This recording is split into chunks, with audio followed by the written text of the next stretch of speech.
În regulă, am pornit înregistrarea. Bună ziua tuturor. Bună ziua încă o Vă dată. rog, domnul Caravană.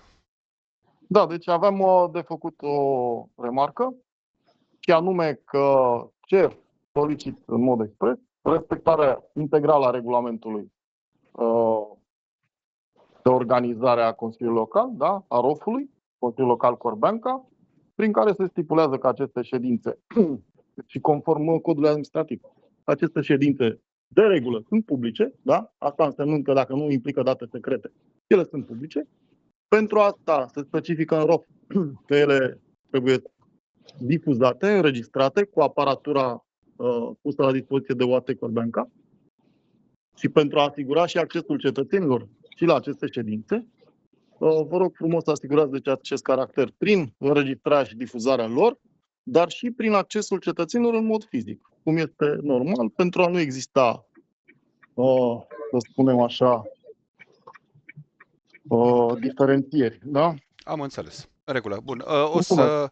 O să discut să vedem ce putem să Și facem din încă o punct de dată vedere că îmi tehnic. scăpa, da, vă rog frumos, această convocare trebuia făcută cu 3 zile înainte. Mulțumesc. O să mă interesez să văd ce se poate face din punct de vedere tehnic. Cu uneltele pe care le am eu la dispoziție acum, tot ce pot să vă promit este că, în primul rând, o să registrăm toate ședințele și de la următoarea pot inclusiv să le transmit live online. Păi da, de asta spuneam, că regulamentul spune că UAT-ul trebuie să pună la dispoziție mijloacele tehnice, nu dumneavoastră.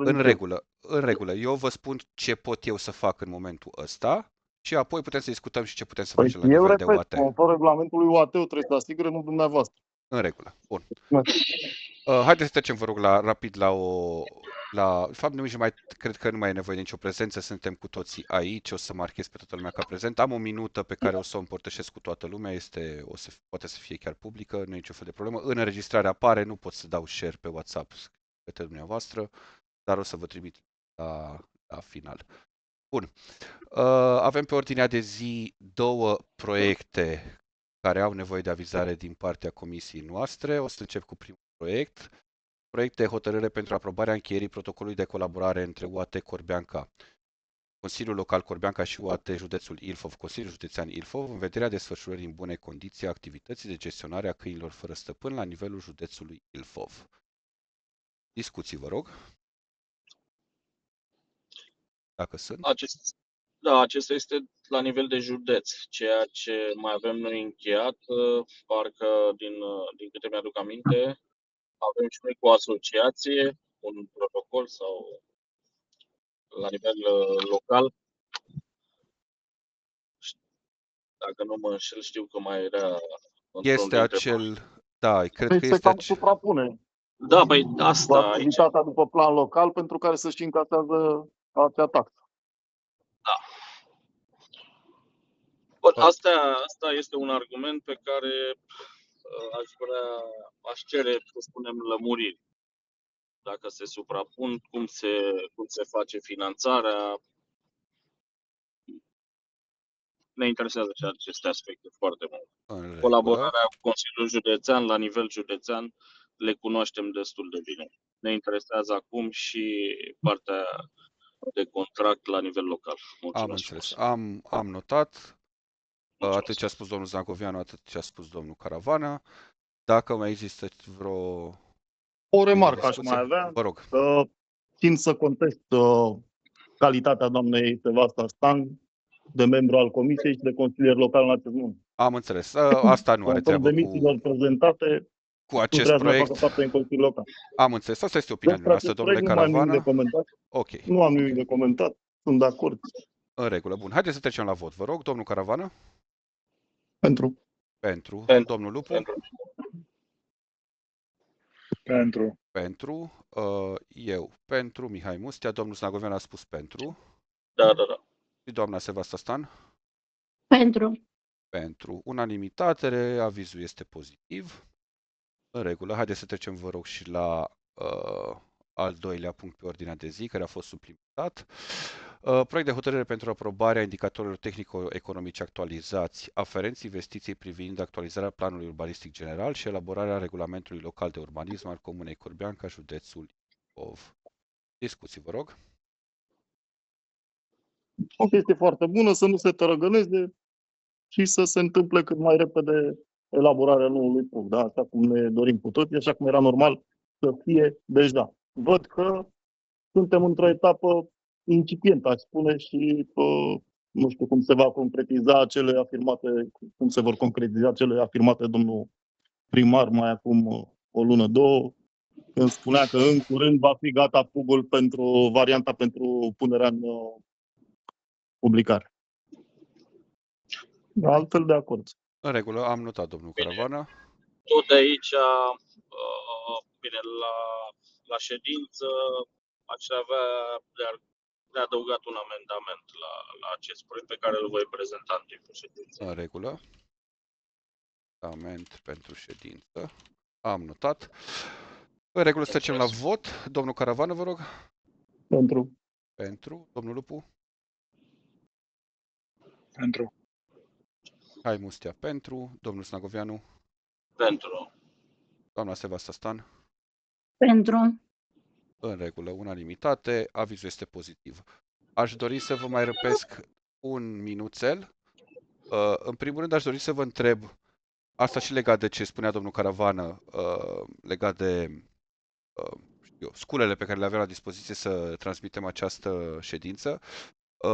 Până când o să avem asta, pentru că nu ține de mine, eu tot ce vreau să mă asigur este că ședința este cât mai transparentă și mai ușor de accesat atât de dumneavoastră cât și de cei care ne urmăresc. Propunerea mea ar fi să mutăm această ședință fie pe Google Meet, fie pe Zoom, pentru că de acolo ne este mult mai ușor să putem să facem acest stream live. Dacă eu vă propun chiar să facem aceste ședințe, cât și de Consiliul Local, așa cum este normal, în format fizic, iar în format online să intre chiar cei care chiar nu pot. Da? Așa este normal. Deci online ăsta e pentru cine nu poate. Eu semn de respect față de toată lumea. Am înțeles. De acolo Doru, suntem în 2026. Care sunt blocați pe Facebook, care, eu știu, nu au mijloace, nu vor, nu știu să folosească, nu mai contează. Da? Suntem în 2026 și cred că... Da, suntem în 2026. Okay. Nu putem să blocăm online-ul. Nu putem să blocăm online-ul. Nu e vorba de a bloca. Am și spus că cine nu poate veni fizic, va intra online. Nu cine nu poate veni fizic. Online-ul va fi ceea ce trebuie să înțelegem cu toții că e viitorul. Rămânem iară blocați în trecut și de-aia mergem. Nu rămânem blocați în trecut. Blocați în trecut rămânem. Deci online-ul este principalul. Și cu sprijinirea celor care au fost fără să te superi, am înțeles punctul tău de vedere. Și acum sunt protejați de Apăteanu. Deci e foarte simplu. Haideți să nu mai aruncăm chestia asta, că dacă stăm la butoane, gata, suntem cei mai buni. Vă rog să nu mai aruncăm chestia că dacă nu putem în fizic, venim online. Fizic și online putem să punem egal între ele. Este exact aceeași putere. Nu putem să punem egal, tocmai din cauza pe care am menționat mai devreme. Altfel ajungem la discriminare față de o parte a cetățenilor. Exact. Am zis că e egal. Egal înseamnă că indiferent că ești fizic sau ești online, este aceeași prezență și aceeași putere. Nu diferențiat. Ce datoria noastră să înțeles. Uite, dacă vrei să facem, bine, facem o chestie acum, da? Acum nu ne-am identificat, de exemplu. E foarte simplu. Domnul Caravană, am spus la început. Sunt iară duse la extrem de la de tine. De discriminarea de care au parte cetățenii. Am mai spus-o mai devreme, dar cine vrea să înțeleagă bine, cine nu. Asta e, după Ok, hai să trecem mai departe. Atât am avut. Stau să ascult ce vrea domnul Caravană, cu care nu îndeplini niciodată condiții, dar acum este... Asta este tot, am vrut să vă cer o opinie. Un pic și o să vezi că le-am îndeplinit. Am vrut doar să vă cer o opinie despre modul în care organizăm ședințele astea, să facem... Pune la vot și asta e. N-am acum nimic pregătit, dar dacă o să supunem data viitoare la vot. Da. Eu am încercat... Ce ar trebui pregătit pentru a supune la vot? Dar nu e vorba de vot, domnul Caravan. Am încercat să avem o discuție. Se pare că aveți un talent extraordinar de a vă pune în fața oricărei discuții și a o virusa cu ideile dumneavoastră. Eu am încercat să vin aici cu o propunere să folosim un alt mediu pentru aceste ședințe, tocmai ca să le facem mai transparente. Eu am avut o contrapropunere. Unde este problema, domnul președinte? Dacă luminăția dumneavoastră a gândit ceva, trebuie să fiu de acord necondiționat. Dar nu trebuie să fiți de acord, dar nici n-ați avut nici măcar o idee de a discuta.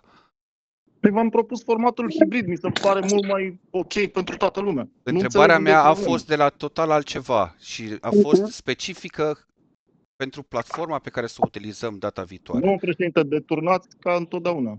Ca și ceilalți Nu colegi știu noastre. cine deturnează, domnul Caravan. Să vină asta de la dumneavoastră, mi se pare lipsă să crasă vină? de respect. Să acuzați pe V-am cineva că propus deturnează format hibrid. Unde este lipsa de respect? și Vă rog frumos, ce am nu? deturnat atunci? Ce am deturnat ca președintele acestei comisii?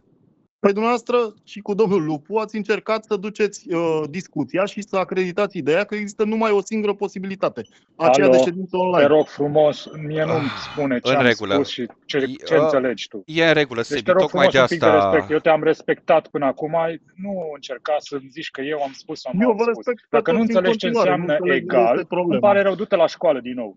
Nu știi În ce regulă, înseamnă haideți vă rog să încheiem, vă urez niște sărbători minunate în acest weekend și sperăm că o să ne întoarcem niște persoane mai bune după aceea. La revedere. La revedere! Doamne, la revedere.